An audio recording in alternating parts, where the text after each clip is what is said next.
राष्ट्रपति राखेर चाहिँ के फाइदा छ यो देशलाई? जस्तो हामीले तीनवटा राष्ट्रपति भोग्यौं गणतन्त्र पछाडि।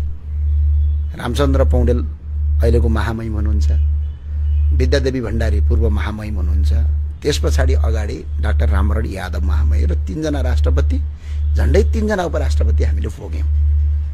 यो देशले भोग्यो नि, भोग्यो हैन? 3-4 जना उपराष्ट्रपति पनि भोग्यो नि हामीले। हजुर, त्यो भोगिसकेपछि त्यो राष्ट्रपतिको ठाउँमा एउटा संवैधानिक राज संस्था हुँदा चाहिँ देशलाई के घाटा छ?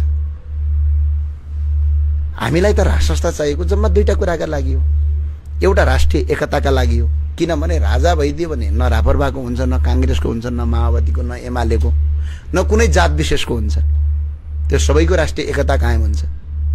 राष्ट्रपति त पार्टीको हुन्छ नि त। दुईटा राष्ट्रपति कांग्रेसको, एउटा राष्ट्रपति एमालेको, हो कि नै? ल भन्नु न। सत्य हो भने न त्यो राष्ट्रपति जनताले भोट हालेर जिताउने हो। जनताबाट प्रत्यक्ष निर्वाचित भइदिए भए पनि जनताको जनमत लिएर गयो भन्न हुन्थ्यो। त्यो राष्ट्रपति जनताले भोट पनि हाल्दैन। अहिले संसदले हाल्छन्, पहिला राज परिषद सदस्यले हाल्थे, त्यति फरक हैन?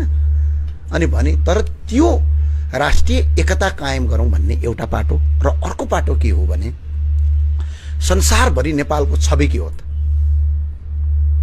टाढा जानु पर्दैन। राजा महेन्द्रको विदेश भ्रमण हेर्नु, वीरेन्द्रको हेर्नु, र ज्ञानेन्द्र शाहको पनि हेर्नु एकछिन विदेश भ्रमण, र अहिलेको राष्ट्रपतिहरूको पनि विदेश भ्रमण हेर्नु, र विदेशीहरूले गर्ने नेपालप्रति हेर्ने दृष्टिकोण पनि हेर्नु, पासपोर्ट पनि हेर्नु, हाम्रो परराष्ट्र नीति पनि हेर्नु, कति फरक छ। त्यो भएको हुनाले अहिले हामी सबैको माग चाहिँ के हो भने सबै सर्वपक्षीय सहमति गरौँ, जेनजीहरू आउँ, राजनीतिक दलहरू बोलाउँ, राजा सहित बोलाउँ, र एउटा गोलमेज सम्मेलन गरौँ। त्यो गोलमेज सम्मेलनबाट संविधान संशोधन गर्नुपर्ने सम्बोधन गरौँ। आज प्रदेश संरचना पालेर के फाइदा छ? केही साथीहरूले भन्नुहुन्छ प्रदेश चाहिँ हाम्रो के अरे पहिचानको मुद्दा भन्नुहुन्छ।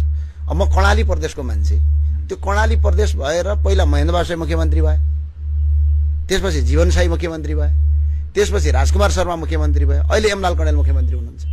अनि म कर्णालीको मान्छेलाई त्यो के पहिचान जोडियो त त्यो प्रदेशसँग? त्यो हुँदै नहुनु पर्ने कारण के हो? तर आज यो देशमा 18 खरब 60 अरब रुपैयाँ यो 8 वर्षमा हामीले प्रदेश संरचनामा खर्च गर्यौं। अनि त्यो पैसा कहाँबाट ल्याउने?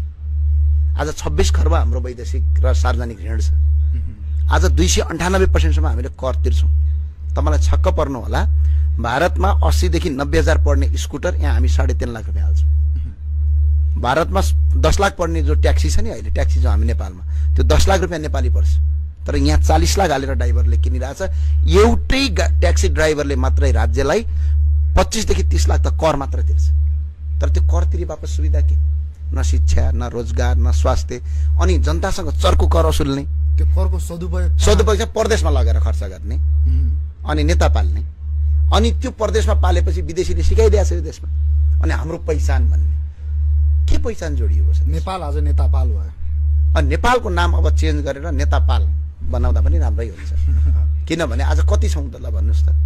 यति सानो देशमा 848 जना त सांसद छौं हामी। स्थानीय तहको कुरा गर्यो भने के छ? पहिला पनि त गाविस हुन्थ्यो। पहिला पञ्चायत थियो, गाउँ पञ्चायत, त्यसको नाम परिवर्तन गरेर गाविस भयो। गाविस अहिले गाउँपालिका भयो, हैन र? ल हेर्नु त, गाउँपालिकामा आज स्थानीय तहका प्रमुखलाई तपाईले यहाँ कार्यक्रम बोलाउनु भयो होला। निर्वाचन जितेर आएको त्यहाँबाट 8-9 वटा गाउँपालिकाको भोट ल्याएर आएको सांसद बिचरा टेम्पो चढेर हिँडिरा हुन्छ। तर त्यो गाउँपालिकाको अध्यक्ष 2-2 वटा प्राडो किनेर स्कर्पियो किनेर हिँडिरा